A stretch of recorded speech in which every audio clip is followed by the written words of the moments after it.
नमस्ते बच्चों, हिंदी क्लास में आपका स्वागत है। आज हम पढ़ेंगे सर्वेश्वर दयाल सक्सेना और उनके द्वारा लिखा गया पाठ मानवीय करुणा की दिव्य चमक, जो कि हमारे 10th कक्षा के पाठ्यक्रम में है क्षितिज किताब से। तो चलिए पहले सर्वेश्वर दयाल सक्सेना के बारे में जान लेते हैं। सर्वेश्वर दयाल सक्सेना का जन्म सन 1927 में जिला बस्ती उत्तर प्रदेश में हुआ। उनकी उच्च शिक्षा इलाहाबाद विश्वविद्यालय से हुई। वे अध्यापक, आकाशवाणी में सहायक प्रोड्यूसर, दिनमान में उपसंपादक और पराग के संपादक रहे। मतलब उन्होंने अपने जीवन में जो नौकरियां करी तो क्या करी उन्होंने, वो अध्यापक भी रहे, टीचर भी रहे, आकाशवाणी में सहायक प्रोड्यूसर। आकाशवाणी आप सब समझते होंगे बेटा, रेडियो में। दिनमान एक पत्रिका का नाम है, उसके उपसंपादक रहे थे। और पराग बच्चों की एक पत्रिका आती है, हो सकता है आप सब बच्चों ने पढ़ी भी हो, और नहीं पढ़ी है तो आप उसको पढ़िए। तो बच्चों की पत्रिका है, बहुत अच्छी होती है। सन 1983 में उनका आकस्मिक निधन हो गया। आकस्मिक माने अचानक। सर्वेश्वर बहुमुखी प्रतिभा के साहित्यकार थे। वे कवि, कहानीकार, उपन्यासकार, निबंधकार और नाटककार थे। मतलब वो हिंदी साहित्य में क्या क्या थे, कवि भी थे यानी कविताएं भी लिखते थे, कहानीकार यानी कि कहानी भी लिखते थे, उपन्यासकार उपन्यास भी लिखते थे, निबंध भी लिखते थे और नाटक भी लिखते थे। तो बहुत सारी विधाओं में वो पारंगत थे। सर्वेश्वर की प्रमुख कृतियां हैं, कृतियां मतलब जो उनकी लिखी गई पुस्तकें हैं, काठ की घंटियां, कुआनो नदी, जंगल का दर्द, खूंटियों पर टंगे लोग। ये उनके कविता संग्रह हैं। मतलब उनकी जो कविताओं की किताबें हैं उनके नाम हैं और उनमें बहुत सारी कविताएं हैं। पागल कुत्तों का मसीहा, सोया हुआ जल, ये उनके उपन्यासों के नाम हैं। लड़ाई कहानी संग्रह है। बकरी नाटक है। भों भों खों खों, बतूता का जूता, लाख की नाक, बाल साहित्य हैं जो बच्चों के लिए लिखे गए हैं। चर्चे और चरखे उनके लेखों का संग्रह है। खूंटियों पर टंगे लोग पर उन्हें साहित्य अकादमी का पुरस्कार भी मिला है। तो उन्हें अपनी किताब खूंटियों पर टंगे लोग के लिए साहित्य अकादमी बेटे जो है साहित्य पुरस्कार का नाम है। एक कमेटी है साहित्य अकादमी जो कि साहित्य के लिए अच्छा काम करने वालों, अच्छे लेखकों, कवियों को यह इनाम पुरस्कार देती है। सर्वेश्वर की पहचान मध्य वर्गीय आकांक्षाओं के लेखक के रूप में की जाती है। मतलब अगर हम कहें कि सर्वेश्वर किस तरह के साहित्यकार थे, तो उन्होंने मध्य वर्गीय यानी कि हम समाज में रहने वाले लोगों में अगर हम आर्थिक आधार पर बंटवारा करते हैं तो हम क्या कहते हैं, एक निम्न वर्ग जो बहुत गरीब हैं, एक मध्य वर्ग जो मिडिल फैमिली जिनको हम कहते हैं, और एक होता है उच्च वर्गीय जिनके पास बहुत सारा पैसा है। तो मध्यम वर्ग जो ना गरीब हैं और ना ही बहुत ज़्यादा अमीर हैं, उन व्यक्तियों की क्या क्या आकांक्षाएं होती हैं, इच्छाएं होती हैं, तो वो उनके बारे में बहुत अच्छी तरह से जानते थे और उन्हीं को उन्होंने अपनी साहित्य में बहुत ज़्यादा जगह दी है।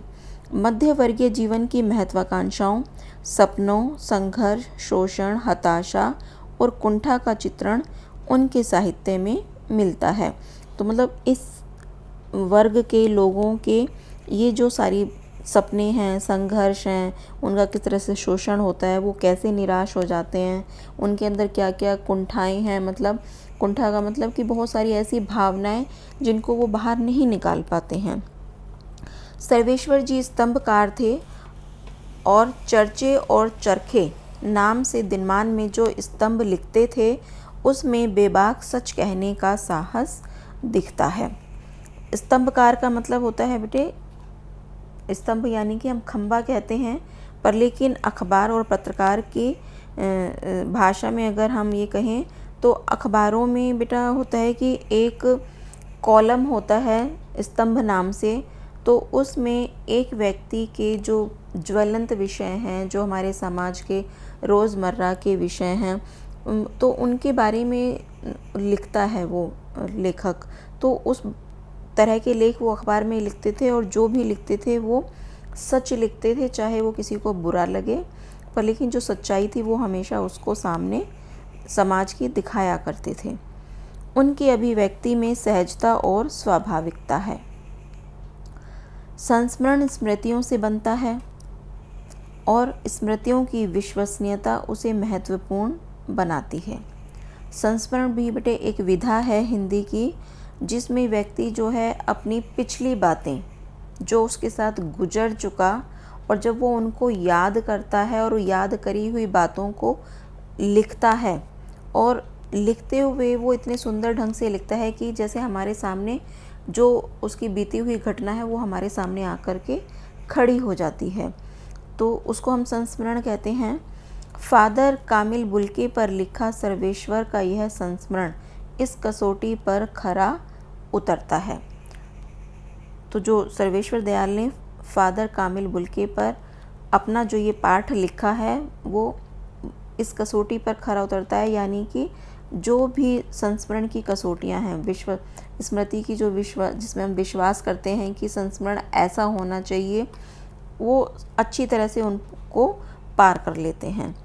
अपने को भारतीय कहने वाले फादर बुल्के जन्मे तो बेल्जियम के रैम्स चैपल शहर में, मतलब जिसके बारे में सर्वेश्वर दयाल सर लिखा है, कामिल बुल्के, मतलब फादर कामिल बुल्के जो थे वो हिंदुस्तान के रहने वाले नहीं थे। कहाँ के रहने वाले थे? बेल्जियम, मतलब एक कंट्री है, उसके रैम्स चैपल शहर के। और वो शहर किस लिए प्रसिद्ध है? गिरजों, पादरियों, धर्मगुरुओं और संतों की भूमि कही जाती है, परंतु उन्होंने अपनी कर्म भूमि बनाया भारत को। फादर बुल्के एक सन्यासी थे, परंतु पारंपरिक अर्थ में नहीं। सर्वेश्वर का फादर बुल्के से अंतरंग संबंध था, जिसकी झलक हमें इस संस्मरण में मिलती है। लेखक का मानना है कि जब तक राम कथा है, इस विदेशी भारतीय साधु को याद किया जाएगा तथा उन्हें हिंदी भाषा और बोलियों के अगाध प्रेम का उदाहरण माना जाएगा। तो चलिए, अभी हमने पाठ का सार पढ़ा, अब हम पाठ आरंभ करते हैं। भारतीय मानवीय करुणा की दिव्य चमक, ये हम पाठ का नाम है। फादर को जहरबाद से नहीं मरना चाहिए था। जहरबाद यानी कि कैंसर, जिसको आज हम कैंसर नाम से जानते हैं इस बीमारी को। इसको अगर हम हिंदी में नाम दें तो इसको नाम देते हैं जहरबाद। जिसकी रगों में दूसरों के लिए मिठास भरे अमृत के अतिरिक्त और कुछ नहीं था, उसके लिए इस जहर का विधान क्यों? यह सवाल किस ईश्वर से पूछें? मतलब लेखक को इनका फादर बुल्के का कैंसर से मर जाना, ब्लड कैंसर था उनको, तो बड़ा आश्चर्यचकित करता है कि एक ऐसा व्यक्ति जो दूसरों के लिए हमेशा प्रेम से भरा रहता था, उसने लोगों को हमेशा प्रेम करना सिखाया, और वो ईश्वर जिसको हम ईश्वर मानते हैं वो कौन सा ईश्वर है जिसने उसको इतनी बड़ी कष्टकारी बीमारी दी और उसकी रगों में मतलब जहर भर दिया। जहर से मतलब होता है कि बेटे जहर से इंसान मर जाता है, आप सबको पता है। तो कैंसर भी एक ऐसी ही बीमारी है जिससे धीरे धीरे इंसान मरता रहता है। आजकल तो वैसे कैंसर के इलाज आ गए हैं, पर लेकिन फिर भी कई बार यह अगर समय से इलाज ना मिले तो यह लाइलाज बीमारी बन जाती है। वह देह की इस यातना की परीक्षा उम्र की आखिरी देहरी पर क्यों दे? मतलब लास्ट में आकर उम्र के जब इंसान बूढ़ा होने लगता है उस समय ऐसी बीमारी झेले तो बहुत कष्टकारी होती है। एक लंबी पादरी के सफ़ेद चोगे से ढकी आकृति सामने है। गोरा रंग, सफ़ेद झाई मारती भूरी दाढ़ी, नीली आँखें, बाहें खोल गले लगाने को आतुर। मतलब कितने अच्छे ढंग से रेखा चित्र हमारे सामने खींचा है लेखक ने कामिल का, कि उनका रंग गोरा था और आँखों की जो ऊपर की पलकें थी वो सफ़ेद हो चुकी थी, दाढ़ी भूरी थी क्योंकि यूरोप के लोगों के बाल ज़्यादा काले नहीं होते हैं, आँखें नीली नीली थी और ऐसा लग रहा था कि मानो वो बाहें खोल के हर किसी को गले लगाने के लिए आतुर हैं। इतनी ममता, इतना अपनत्व इस साधु में अपने हर एक प्रियजन के लिए उमड़ता रहता था। मतलब वो एक ऐसे साधु थे कि इतना प्यार वो हर किसी को करते थे, ये नहीं कि वो किसी किसी को करते थे। मैं 35 साल से इसका साक्षी था। लेखक कहता है कि मैं 35 सालों से उनकी इस बात का गवाह हूँ कि मैंने उनको सब लोगों से प्यार करते देखा है। तब भी जब वह इलाहाबाद में थे और तब भी जब वह दिल्ली आते थे। आज उन बाहों का दबाव मैं अपनी छाती पर महसूस करता हूँ। लेखक जो है उस समय की याद करता है जब फादर उनको अपनी बाहों में भर कर गले लगाते थे, तो उस एहसास को वो अभी भी याद करता है कि जैसे उन बाहों ने उसको अभी भी जकड़ा हुआ हो। फादर को याद करना एक उदास शांत संगीत को सुनने जैसा है। मतलब कितना अच्छा लिखते हैं लेखक कि जब हम फादर को याद करते हैं तो वो किस तरह से होता है कि जैसे हम किसी शाम को बैठे हुए और एक बहुत ही शांत संगीत, मन को सुकून देने वाला संगीत सुन रहे हों। उनको देखना करुणा के निर्मल जल में स्नान करने जैसा था। मतलब वो देखने में भी इतने पाक और पवित्र लगते थे कि ऐसा लगता था कि मानो हमने उनको देख लिया तो हमारे अंदर सारी करुणा और दया भावना में हम नहा गए। और उनसे बात करना कर्म के संकल्प से भरना था, और जब हम उनसे बात करते थे तो ऐसा लगता था कि हमें भी ऐसा कर्म करने का संकल्प ले लेना चाहिए। मुझे परिमल के वे दिन याद आते हैं जब हम सब एक पारिवारिक रिश्ते में बंधे जैसे थे, जिसके बड़े फादर बुल्के थे। परिमल बेटा एक किताब का नाम है। उस समय लिखते हुए जब उनसे मिलते होंगे तो उनको वो बहुत याद आते हैं। हमारे हंसी मजाक में वह निर्लिप्त शामिल रहते, हमारी गोष्ठियों में वह गंभीर बहस करते, हमारी रचनाओं पर बेबाक राय और सुझाव देते, और हमारे घरों के किसी भी उत्सव और संस्कार में वह बड़े भाई और पुरोहित जैसे खड़े हो हमें अपने आशीषों से भर देते। मुझे अपना बच्चा और फादर का उसके मुख में पहली बार अन्न डालना याद आता है, और नीली आँखों की चमक में तैरता वात्सल्य। वात्सल्य माने बच्चों को जब हम प्यार करते हैं तो उसको हम वात्सल्य कहते हैं। जैसे किसी ऊंचाई पर देवदारू की छाया में खड़े हों। यहाँ पर लेखक उनके बारे में बताते हैं कि वो और साधु सन्यासी जैसे नहीं थे। साधु सन्यासी से ज़्यादातर हम लोग क्या अंदाज़ा लगाते हैं कि उनको गृहस्थी से या परिवार से कोई लेना देना नहीं है।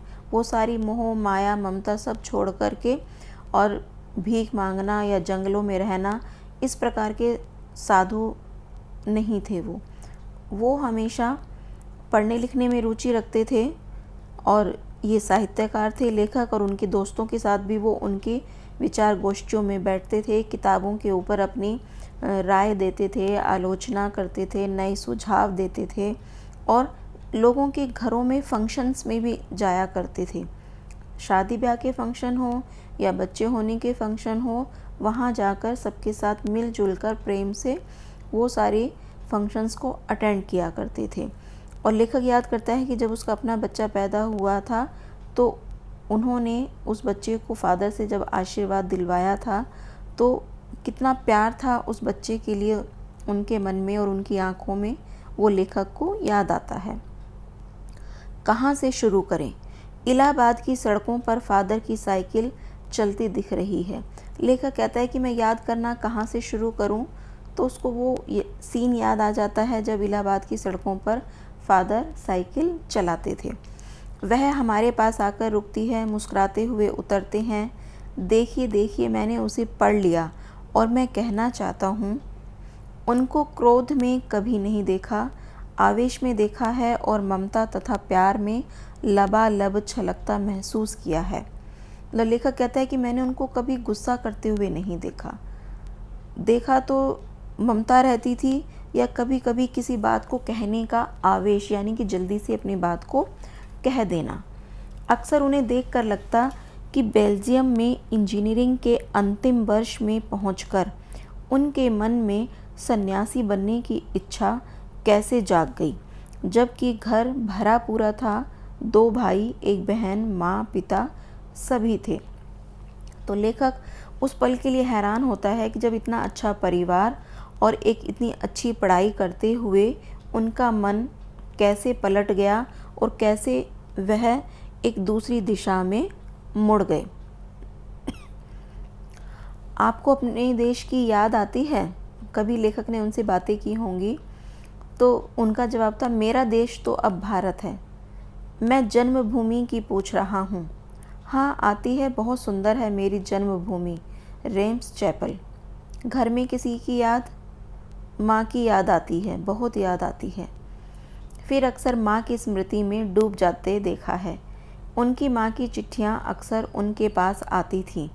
अपने अभिन्न मित्र डॉक्टर रघुवंश को वह उन चिट्ठियों को दिखाते थे। पिता और भाइयों के लिए बहुत लगाव मन में नहीं था।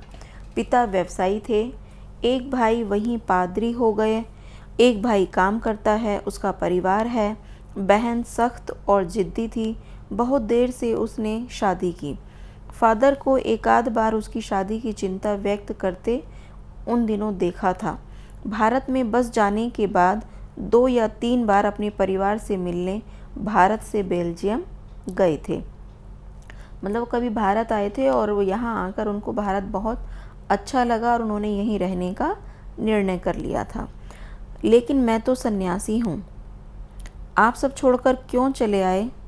प्रभु की इच्छा थी, वह बालकों की सी सरलता से मुस्कुराकर कहते।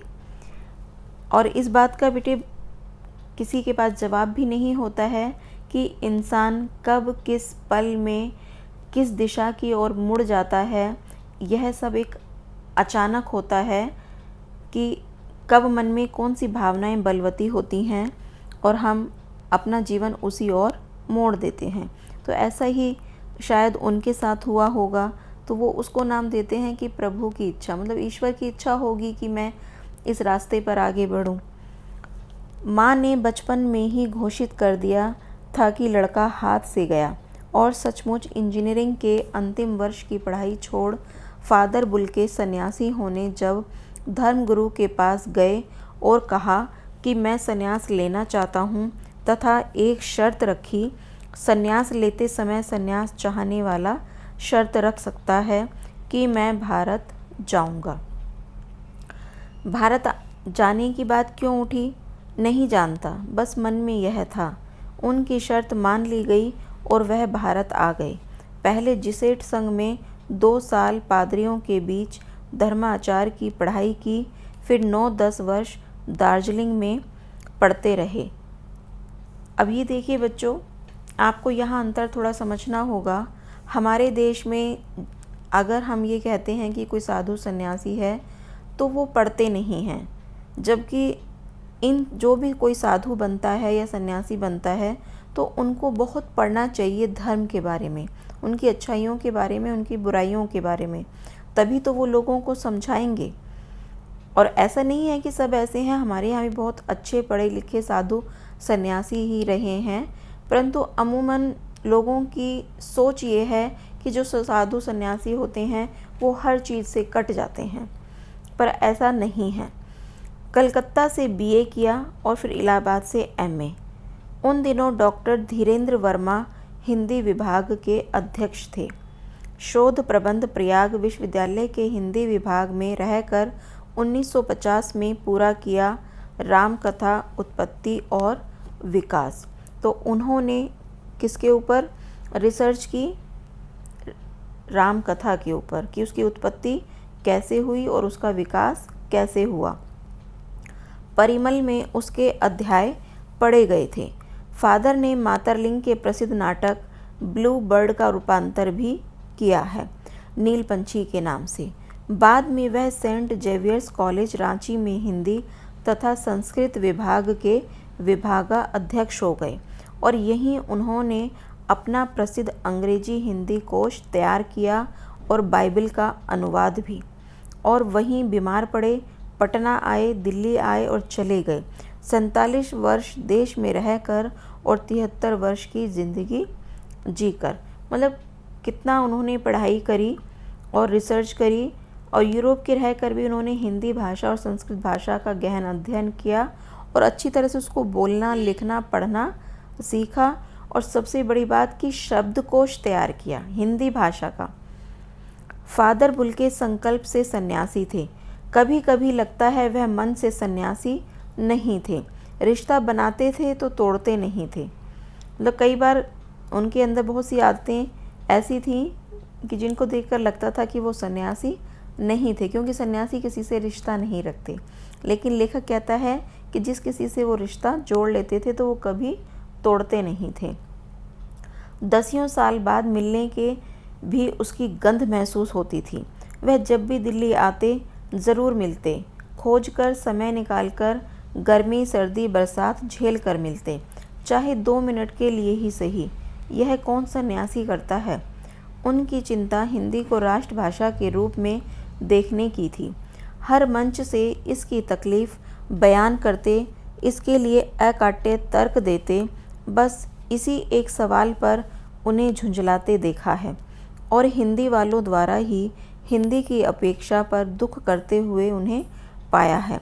मतलब उन्हें दुख होता था कि जो हिंदी भाषा हैं, हिंदी जानने वाले हैं, वो ही हिंदी की उपेक्षा करते हैं। तो इस बात पर उनको कभी कभी बड़ी झुंझलाहट होती थी। घर परिवार के बारे में, निजी दुख तकलीफ़ के बारे में पूछना उनका स्वभाव था और बड़े से बड़े दुख में उनके मुख से सांत्वना के जादू भरे 2 शब्द सुनना एक रोशनी से भर देता था जो किसी गहरी तपस्या से जन्मती है। हर मौत दिखाती है जीवन को नई राह। मुझे अपनी पत्नी और पुत्र की मृत्यु याद आ रही है और फादर के शब्दों से झरती विरल शांति भी। आज वह नहीं है, दिल्ली में बीमार रहे और पता नहीं चला। बाहें खोलकर इस बार उन्होंने गले नहीं लगाया। जब देखा तब वे बाहें दोनों हाथों की सूजी उंगलियों को उलझाए ताबूत में जिस्म पर पड़ी थी। ताबूत बेटे, जैसे हम लोगों के यहाँ प्रथा है कि मरने के बाद जलाया जाता है और जलाने से पहले हम शव को जिस पर रख कर ले जाते हैं तो उसको हम अर्थी कहते हैं। और वो यूरोप के रहने वाले थे, क्रिश्चियन थे, तो उनके यहाँ प्रथा है कि जिस तरह हमारे यहाँ अर्थी होती है उसी तरह का एक बॉक्स होता है जिसको ताबूत कहा जाता है। उस बॉक्स में शव को रख कर फिर पृथ्वी में उसको गाड़ दिया जाता है, ज़मीन में। जो शांति बरसती थी वह चेहरे पर थिर थी, तरलता जम गई थी। वह 18 अगस्त 1982 की सुबह 10 बजे का समय था। दिल्ली में कश्मीरी गेट के निकलसन कब्रगाह में उनका ताबूत एक छोटी सी नीली गाड़ी में से उतारा गया। कुछ पादरी, रघुवंश जी का बेटा और उनके परिजन राजेश्वर सिंह उसे उतार रहे थे। फिर उसे उठाकर एक लंबी संकरी उदास पेड़ों की घनी छाह वाली सड़क से कब्रगाह के आखिरी छोर तक ले जाया गया, जहां धरती की गोद में सुलाने के लिए कब्र अवाक मुंह खोले लेटी थी। कब्र किसे कहते हैं? जो गड्ढा खोदा जाता है उस ताबूत को उसमें ज़मीन में रखने के लिए, मतलब उस ताबूत के साइज़ का गड्ढा रहता है। फिर उस ताबूत में से उस शव को निकालकर उसके अंदर दफनाया जाता है। ऊपर करील की घनी छाह थी और चारों ओर कब्रें और तेज धूप के वृत्त माने गोलधारे पेड़ों से छन छन कर वो आ रही थी। जैनेन्द्र कुमार, विजेंद्र स्नातक, अजीत कुमार, डॉक्टर निर्मला जैन और मसीही समुदाय के लोग, पादरीगण, उनके बीच में गैरिक वसन पहने इलाहाबाद के प्रसिद्ध विज्ञान शिक्षक डॉक्टर सत्यप्रकाश और डॉक्टर रघुवंश भी, जो अकेले उस संकरी सड़क की ठंडी उदासी में बहुत पहले से खामोश दुख की किन्हीं अपरिचित आहटों से दबे हुए थे। मतलब इतने बड़े बड़े साहित्यकार और इतने बड़े बड़े लोग उनके अंतिम यात्रा में शामिल हुए थे। फादर की देह पहले कब्र के ऊपर लिटाई गई। मसीही विधि से अंतिम संस्कार शुरू हुआ रांची के फादर पास्कल तोयना के द्वारा। तो जैसे हमारे हिंदू समाज में पंडित सारी क्रियाएं पूरी करते हैं, तो उनके वहाँ पादरी कुछ जो रीति रिवाज होते हैं सबके अपने पारंपरिक, तो उसी हिसाब से उनका अंतिम संस्कार हुआ। और किसके द्वारा हुआ? रांची के फादर थे पास्कल तोयना, उनके द्वारा। उन्होंने हिंदी में मसीही विधि से प्रार्थना की और फिर सेंट जेवियर्स के रेक्टर फादर पास्कल ने उनके जीवन और कर्म पर श्रद्धांजलि अर्पित करते हुए कहा, फादर बुल्के धरती में जा रहे हैं और इस धरती से ऐसे रत्न और पैदा हों। मतलब उन्होंने उनको श्रद्धांजलि कितने अच्छे शब्दों में की कि एक अच्छा इंसान धरती में जा रहा है, तो पेड़ की तरह जैसे एक बीज से बहुत बड़ा पेड़ बनता है और उससे बहुत सारे फल निकलते हैं, तो कि एक अच्छा आदमी ज़मीन में जा रहा है, ईश्वर करे इस ज़मीन से और बहुत सारे ऐसे अच्छे आदमी पैदा हों। मैं नहीं जानता इस सन्यासी ने कभी सोचा था या नहीं कि उसकी मृत्यु पर कोई रोएगा, लेकिन उस क्षण रोने वालों की कमी नहीं थी। नम आँखों को गिनना स्याही फैलाना है। तो ये देखिए बेटे कि नम आँखों को गिनना स्याही फैलाना मतलब कि इतने अनगिनत लोग थे जो रो रहे थे, तो कि अगर मैं उनको लिखने लगूं तो वो एक तरह से ये होगा कि मैं बिना मतलब स्याही को कागज़ों पर फेंक रहा हूँ, क्योंकि उस भावना को हम स्याही से कागज़ों पर नहीं उतार सकते, उन आँखों की भावनाओं को। इस तरह हमारे बीच से वह चला गया जो हम में से सबसे अधिक छायादार, फल फूल गंध से भरा और सबसे अलग, सबका होकर सबसे ऊंचाई पर मानवीय करुणा की दिव्य चमक में लहलहाता खड़ा था। मतलब एक ऐसा इंसान हमारे बीच से चला गया जिसको हम कह सकते हैं कि वो किस प्रकार का था? एक बहुत बड़ा छायादार वृक्ष, जिसमें छाया तो देता ही था, फल फूल भी थे, उसमें गंध भी थी, मतलब खुशबू भी थी, और वह सबके बीच में रहकर वह सबसे अलग भी था, सबसे अपने अच्छी आदतों, अपने अच्छे गुणों और प्रेम के कारण वह सबसे ऊंचा भी था। तो उसको हम कह सकते हैं कि वह मानवीय करुणा मतलब मानवीय दयालुता के रूप में जो है वो एक दिव्य चमक है जो सबकी और रोशनी फैलाता था, और वो हमेशा फैलाता रहेगा। उनकी जो गुण थे, उनकी जो प्रेम भरी बातें थी, वो सब हमारे बीच हमेशा हमको याद उनकी दिलाती रहेंगी, जिसकी स्मृति हम सबके मन में जो उनके निकट थे किसी यज्ञ की पवित्र आग की आँच की तरह आजीवन बनी रहेगी। मैं उस पवित्र ज्योति की याद में श्रद्धानत हूँ। तो लेखक लास्ट में कहता है कि मैं एक ऐसी ज्योति जो हमारे दिलों में हमेशा जलती रहेगी, तो मैं उनके आगे अपना शीश झुकाता हूँ, अपना सर झुकाता हूँ। तो ये पाठ था बेटा, बहुत ही सुंदर और अच्छे शब्दों में लेखक ने एक ऐसे पवित्र आत्मा का बखान हमारे सामने किया है, जिससे कि हम भी पाठ के अंत तक आते आते हम भी उनके सामने श्रद्धानत हो जाने को मजबूर हो जाते हैं। धन्यवाद।